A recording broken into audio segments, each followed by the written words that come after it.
un placer para mí compartir este seminario en Educación Lectora y Justicia Social. Mi nombre es Ana Karina Martínez, soy docente en la Universidad Nacional de Santiago del Estero, en la Diplomatura en Educación y Pensamiento Ambiental Latinoamericano, y en la Universidad Nacional de la Patagonia, en el Departamento de Geografía, en la sede Trelew, desde donde estoy grabando esta conferencia. Les quería proponer conversar sobre la importancia de la literacidad en el desarrollo del pensamiento crítico para lograr justicia ambiental. Y entonces les cuento por qué creo que la literacidad, que va más allá de leer y escribir, teniendo en cuenta el contexto, creo que está íntimamente ligada a otras prácticas de lectura y escritura, que son las que permiten desarrollar un pensamiento crítico, y concretamente me refiero a la justicia ambiental, porque creo que está íntimamente ligada a la justicia social, ya que si no vivimos en un ambiente sano y justo, no podemos tener de ninguna manera una sociedad sana y justa. En realidad, lo que pienso es que somos parte del ambiente, así de simple, así que eh, es un vínculo, al menos para mí, muy extremadamente estrecho, imposible casi de desvincular. Pero bueno, para hablar de ese tema tendríamos que hacer otra conferencia para reflexionar sobre eso. Así que vamos a limitarnos ahora al tema que nos ocupa. Y lo que entiendo es que esas otras prácticas que se logran con el ejercicio de la literacidad son las que leen de otra manera el ambiente, permiten sentirlo, observarlo de una forma más cercana, y eso hace que ampliemos nuestra perspectiva y accionemos de otra manera, generando un cambio en nuestras prácticas. Sabiendo que en general este seminario lo iban a realizar personas del ámbito académico, universitario, pensé que podía resultar extraño hablar del pensamiento crítico, ya que uno puede pensar, y así tal vez debería ocurrir, que todo el pensamiento en la universidad debería ser crítico. Pero en lo que respecta al conocimiento que tenemos y a cómo reflexionamos sobre él en relación al ambiente, creo que dista bastante de hacerlo. Entonces lo que voy a hacer hoy es contarles por qué pienso esto, algunas experiencias concretas para que todos podamos pensar en nuestro accionar cotidiano o en los lugares a los que frecuentamos, pensar cómo se da esto concretamente, cómo es nuestra relación con el ambiente, cómo son nuestras prácticas en él, que pensar si lo conocemos o no, por qué se da ese desconocimiento sobre el ambiente. Y les compartí esta frase de Francisco Varela, la negrita en abstracta es mía, y la voy a leer porque es un poco extensa y por ahí no les da el tiempo para que así puedo avanzar. Dice racionalista, cartesiana, objetiva. Estos son algunos de los términos que se utilizan hoy en día para caracterizar la tradición dominante en la que hemos crecido. Sin embargo, cuando se trata de reformular el conocimiento y la cognición, considero que el término que mejor se adecua a nuestra tradición es abstracto. No hay palabra que caracterice mejor a las unidades de conocimiento que han sido consideradas más naturales. La tendencia a abrirnos pasos a la atmósfera pura de lo general y de lo formal, de lo lógico, y lo bien definido, de lo representado y lo planificado, lo que le confiere su sello característico a nuestro mundo occidental. Por eso,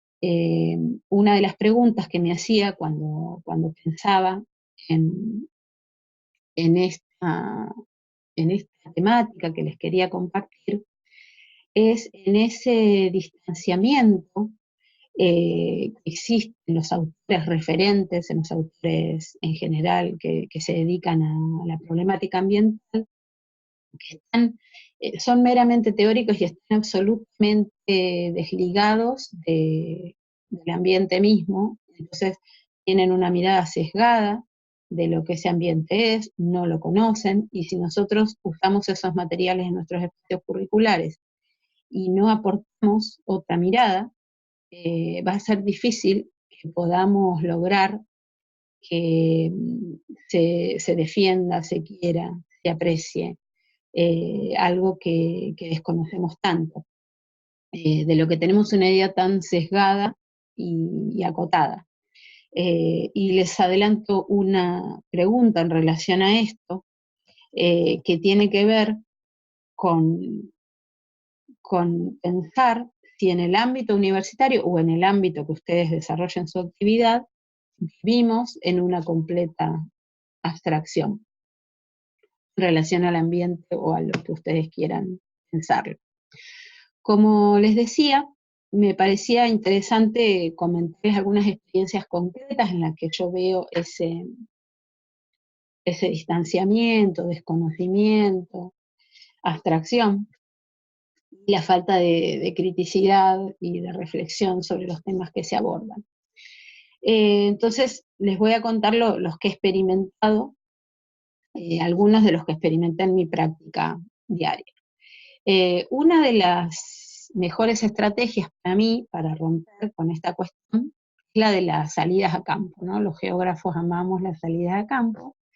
nos encanta, porque es ahí donde surgen preguntas subversivas, que rompen con todos los esquemas, ¿no? Alteran todo el orden que teníamos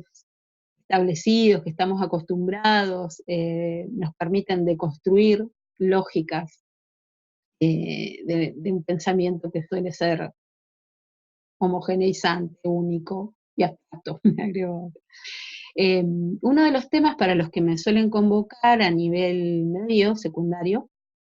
es para hablar sobre una investigación que estoy llevando a cabo desde el año 2013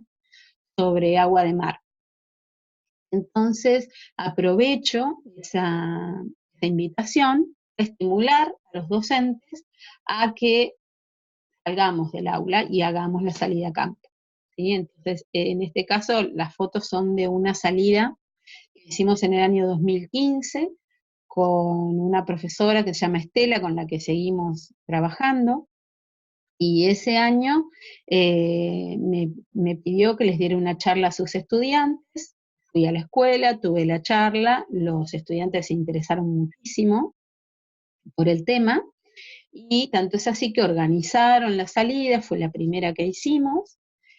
consiguieron el transporte, los envases, los permisos y demás, y pudimos ir hasta una playa que se llama Santa Isabel, que quedaba cerca de la escuela,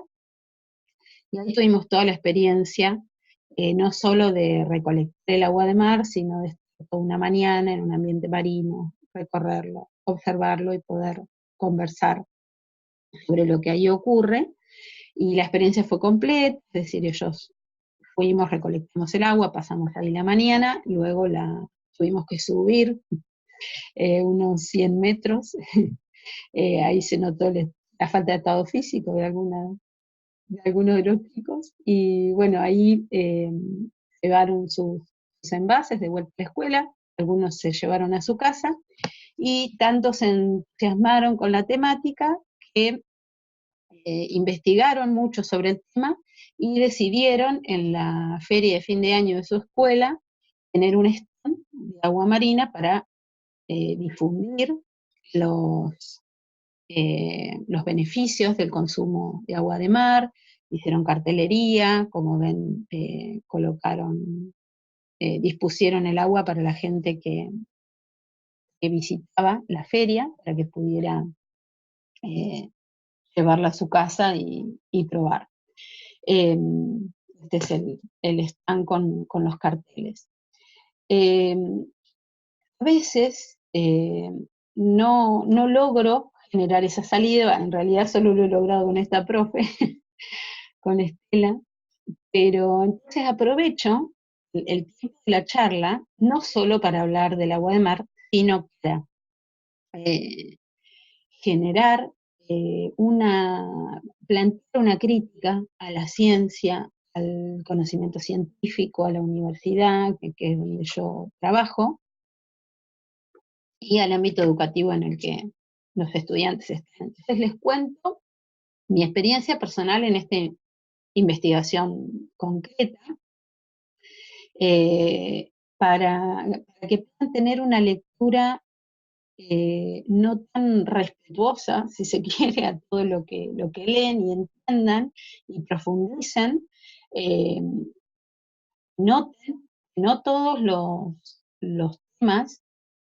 están trabajados de una manera que sería eh, respetuosa con el ambiente y con toda la diversidad de, de los seres humanos, ¿no? Entonces, hacer esa lectura profunda, los incentivo con algunas frases y para que ellos puedan eh, no repetir, sino debatir sobre los conceptos, desarmarlos para luego poder volverlos a armar, revisándolos, criticándolos y pensándolos desde otra visión, ¿sí? Que como ya dijimos a veces resulta puramente teórica y abstracta nuevamente. Eh, y uno a veces puede apreciar como en la propia universidad, y esto es también lo que les cuento a ellos, hay como una consideración casi religiosa al conocimiento. No hay debate, por ejemplo. En el caso de la ingesta de agua de mar, uno de los profesionales con los que uno creería más fácilmente poder conversar, con un oceanógrafo, en mi universidad está la carrera de oceanografía, pero es prácticamente imposible, no porque expongan su punto de vista, sino porque simplemente no quieren hablar de eso, ¿sí? Les parece absolutamente descabellado. Entonces, ante un planteamiento de qué pasaría con la ingesta de agua de mar, en lugar de repensarlo, de hacer una descolonización de ese conocimiento que se tenía, eh, lo que hacen es eh, responder solamente no estás en tus cabales y así se termina la conversación y eso no permite eh, repensar esas cuestiones, ¿verdad? Eh, entonces, por eso les comparto estas frases de Bourdieu y Barbetta, porque son algunos ejemplos de las que utilizo para abrir el diálogo sobre este tema, con la excusa de contarles sobre mi investigación del consumo de agua de mar. Otro espacio en el que uno puede darse cuenta de lo encorsetado de que tenemos en el ámbito educativo y universitario sobre algunos temas es en los eventos académicos, ¿no? Les quería compartir dos, que son los dos últimos a los que asistí. Uno fue el último fue en junio, en Barcelona, el Congreso Internacional del Observatorio de Alimentación, especialmente de todas esas temáticas, yo estuve más centrada en la cuestión alimenticia. Y en abril se desarrolló el Seminario de Educación Ambiental en Colombia, en Ibagué. Y en esos dos eventos quería compartirles algunos ejemplos de esta cuestión que he abierto de falta de pensamiento crítico, ¿sí? En el caso de Barcelona, se presentó en el evento un documental que se llama ¿Hacia dónde vamos? Alimentación saludable en un mundo globalizado, y pueden ver el tráiler en YouTube. No, el documental completo no lo encontré, lo vi ahí en el Congreso. El documental es de volver a las raíces, ahí les dejo el sitio, es un documental chileno, que eso también me resultó interesante compartírselos. Y uno puede, al menos yo noté en este material que me pareció muy interesante y que voy a ver cómo consigo para incorporar a las cátedras en las que trabajo, ¿no? Porque da para hacer mucha lectura eh, entre líneas y particularmente lo que me llamó la atención y quería compartirles en este espacio es que siendo un material donde se incorporan diversas visiones, perspectivas y saberes sobre la alimentación de ciudadanos de distintos lugares de Chile y de profesionales, hay algunos que ponen de manifiesto este encorsetamiento, esta imitación, esta estructura de la que a veces los profesionales no pueden salir. Y especialmente una nutricionista plantea, ante la realidad alimentaria que estamos viviendo todos, ¿no? Eh, plantea una cuestión, o sea, le da vuelta a la problemática llevándola a otra que ella ve como problemática, ¿no? Que es eh, pensar en quién se va a hacer cargo de esas prácticas que se ve de las que hay que hacerse cargo y cada uno tiene que hacerse responsable. Entonces ella automáticamente piensa en que esas prácticas eh, van a llevar al inconveniente de que la mujer tenga que volver a su papel de ama de casa, ¿no? O sea, ante el planteo de tener que responsabilizarnos de alimentarnos, esa responsabilidad recae exclusivamente en las mujeres, pareciera, ¿no? Pero además, y es algo más importante para mí, que fue lo que más me cuestionó, plantea eh, la dificultad para tomarse ese tiempo para alimentarse, ¿no? Y entonces eso me llevó automáticamente a recordar,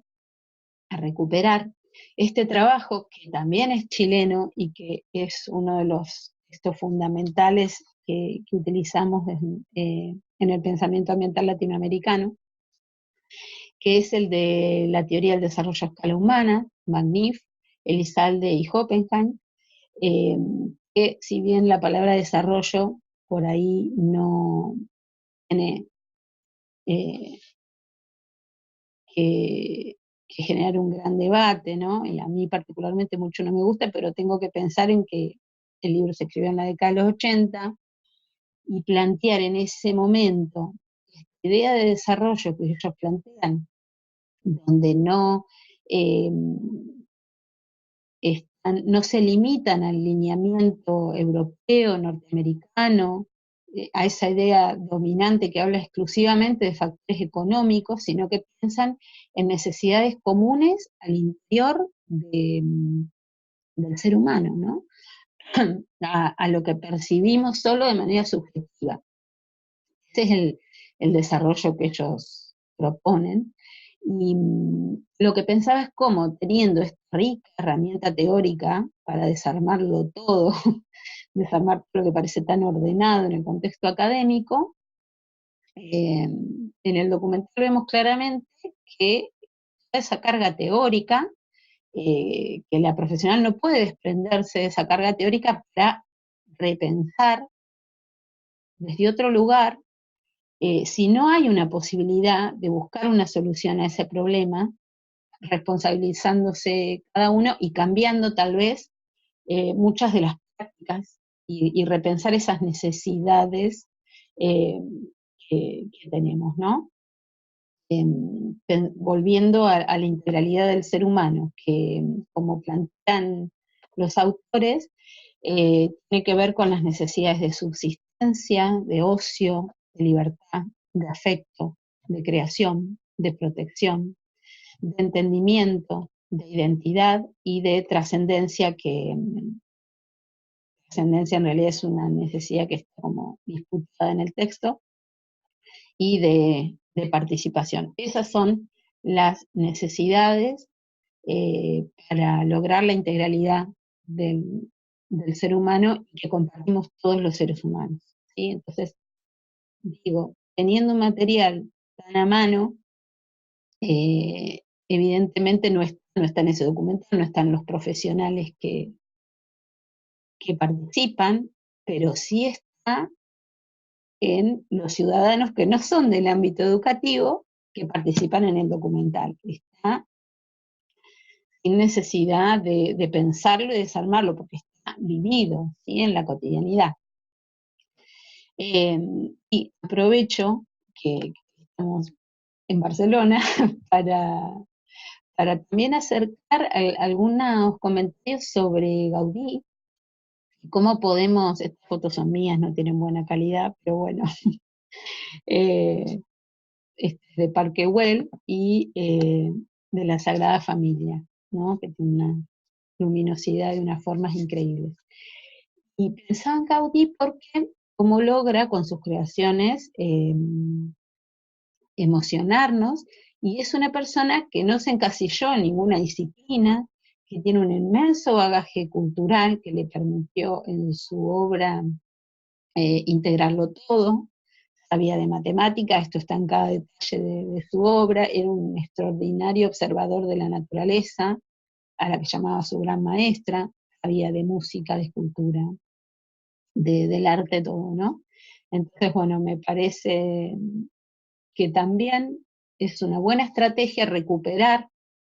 estas figuras, si se quiere, personalidades, que no han estado, no han encajado en estructuras como estamos encajando la mayoría ahora. Pero bueno, volvamos a los dos eventos que les dije que les iba a compartir. El segundo era el Seminario de Educación Ambiental, que en realidad fue el lugar donde yo justo estaba en Colombia trabajando cuando me pidieron que definiera el tema el título de la conferencia, y justo estaba sintiendo un profundo desasosiego por los discursos que estaba escuchando, especialmente en este seminario, ¿no? Entonces es el momento en el que se me ocurrió más concretamente lo que quería compartir. Y este seminario que se desarrolló en Ibagué tuvo la participación de muchos educadores ambientales. Les muestro algunas fotos de la zona, ¿no? Y lo que me llamó la atención era que personas formadas en ciencias de la educación y en ambiente, que trabajan en campo, que trabajan con las comunidades, o al menos eso se supone, escuchar de uno de esos educadores que trabaja codo a codo con las comunidades campesinas en territorio, diga cosas tales como que los culpables del monocultivo en Colombia son los pequeños campesinos, nos da una idea aproximada de la falta de pensamiento crítico, absoluta falta de pensamiento crítico que hay en un educador ambiental, ¿sí?, formado en una universidad, en este contexto que les muestro, es decir, en este ambiente viven esos pequeños campesinos que realizan sus prácticas productivas y viven su cotidianidad, y según los educadores ambientales formados en la universidad, son los culpables de todo lo que, de toda la problemática ambiental que acarrea el monocultivo, ¿sí? Entonces, bueno, por eso las fotos. Y cuando escuchaba los discursos de los educadores, yo pensaba, no podían, como me ocurrió con el desarrollo a escala humana, que además era un documental chileno y me llevó a ese material chileno, sin querer estar hablando de nacionalidades, porque hay planteamientos que no son útiles para repensar en cualquier lugar, ¿no? Pero particularmente en este espacio no pude evitar recordar otro material, que es el Manifiesto por la Vida, por una ética para la sustentabilidad, que escribieron en el año 2002 en Colombia, ¿sí? eh, donde hay mucho conocimiento ambiental.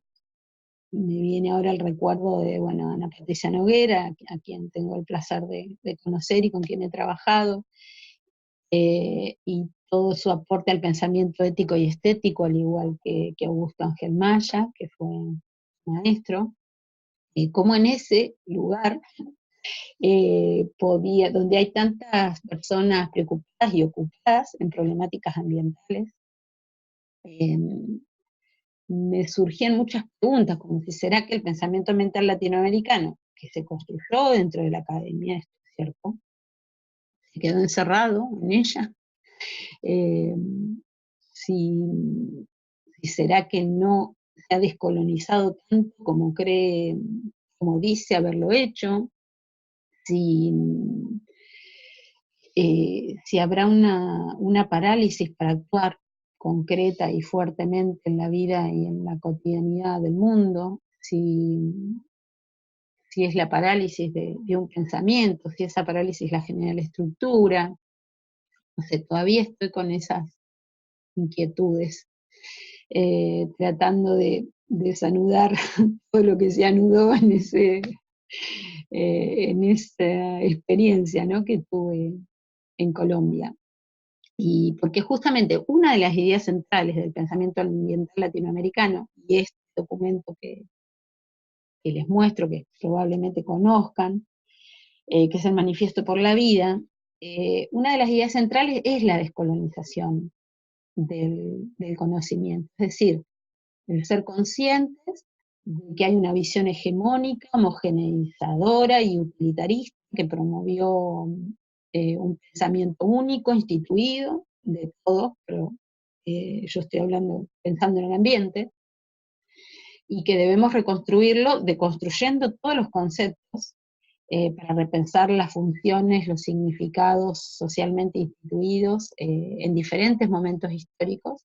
en relación a las formas de uso, de apropiación del ambiente, ¿no?, y de lo que llaman recursos naturales, ¿no?, que también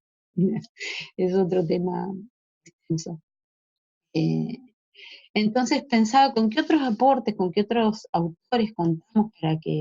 para poder que nos ayuden a repensar esto, a moverlo dentro de un ámbito en el que no parece estar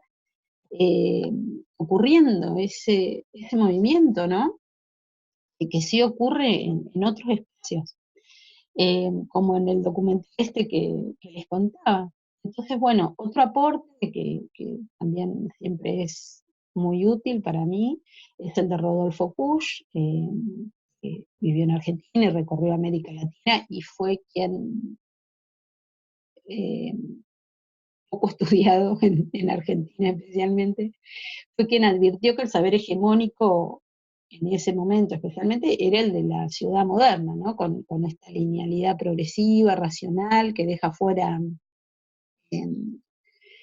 otras experiencias humanas, que oculta, que combate, que invisibiliza otros saberes. Él menciona a los indios, a los negros, a los criollos, ¿no? En este libro, América Profunda, de 1962, él recupera las categorías conceptuales que los intelectuales han olvidado, ¿no? Y para mí realiza un aporte fundamental para un pensamiento crítico situado, ¿sí? Eh, Recuperando especialmente la cosmopráctica del pensamiento andino, que nos acerca al ambiente desde otro lugar, ¿no? Además, recuerdo ahora, no me quiero olvidar de mencionar a Leonardo Boff en Brasil, que nos habla de las ecologías ambiental, política, social, mental, integral. El pensamiento de Carlos Galano, que es un intelectual argentino, geógrafo y historiador. Enrique Leff en México, ¿sí? son los que se me vienen a la mente ahora, y todos ellos instalan la idea de que no debemos hablar de crisis ambiental, sino en realidad de crisis civilizatoria, ¿sí? Entonces, creo que es urgente revisar conceptos como el de progreso, y allí nos puede ayudar mucho Walter Benjamin con los escritos sobre el concepto de historia, eh, que nos da una idea de su aporte solamente con mostrarles la imagen del Angelus Novus de Paul Klee, que él utiliza para ilustrarnos sobre el progreso, ¿no? A propósito de esta obra, bien es interesante mencionar cómo el arte es un excelente material para eh, estimular, para movilizar eh, y poder pensar y sentir el ambiente, ¿no? Es un gran estímulo a la pintura, a la escultura, a la música, a la poesía, ¿sí? Cualquiera de estos materiales. Y pensaba también en esto del distanciamiento que existe y en esta crisis civilizatoria, en una frase de Heidegger que creo que es muy descriptiva de la situación. De este momento de crisis civilizatoria más que ambiental, que dice que ninguna época acumuló tantos y tan ricos conocimientos sobre el hombre como la nuestra, ninguna época consiguió ofrecer un saber acerca del hombre tan penetrante. Ninguna época logró que este saber fuera tan rápida y cómodamente accesible. Y no obstante, dice Heidegger, ninguna época supo menos que es el hombre, ¿sí? Entonces, creo que el arte es una buena herramienta para que sepamos quiénes somos, ¿no? Eh, entonces, pienso y les propongo que pensemos si no será necesario un mayor acercamiento a la naturaleza desde otro lugar para construir un ambiente más justo, desde el conocimiento de la diversidad cultural y natural, que privilegie estilos de vida sustentables y no modos de producción hegemónicos. Eh, y si para esa construcción no deberíamos romper con algunas estructuras espaciales de pensamiento y de prácticas, eh, como la que nos propone en este texto de su libro Ecológica, eh, André Gorz, ¿sí? Que habla de esta compartimentación de lugares para pensar determinadas cosas, ¿no? Y me parece que es una frase que nos permite reflexionar, y la reflexión es el proceso que debemos estimular para producir un cambio en el interior de las personas, siempre en estrecho vínculo con la comunicación con el exterior, ¿no? Pero primero con uno, eh, que debemos accionar y cambiar la forma del proceso formativo, en el que tenemos que ayudar a desarrollar la capacidad intelectual, moral y afectiva, teniendo en cuenta la cultura, y para eso tenemos que ser creativos, eh, propiciando una educación que no convierta a los seres humanos en meros repetidores, sino en creadores, y para eso es fundamental incentivar el espíritu crítico, romper con la inercia de hacer las cosas siempre de la misma manera, propiciando habilidades y destrezas que nos permitan y que nos desafíen a ampliar nuestras prácticas, creciendo en forma apasionada, con voluntad, con intuición, que es una palabra súper prohibida en el ámbito académico, ¿no? Creo que de esa manera vamos a desarrollar eh, la empatía que nos permite acercarnos a las realidades, a la cotidianidad de espacios próximos y lejanos, y va a cambiar nuestra actitud para que modifiquemos nuestras estructuras, nuestras maneras de hacer las cosas y de posicionarnos, eh, alejándonos del elitismo, de la solemnidad, de la asepsia que caracteriza nuestro ámbito por ahí, por esta compartimentación que plantea Gortz, a mí me hace mucho, me gusta mucho esta frase de Gortz para pensar en todo esto, y para propiciar procesos críticos, reflexivos, participativos, colectivos, que, que perduren, que generen cambios genuinos, ¿no? Eh, Así que bueno, les agradezco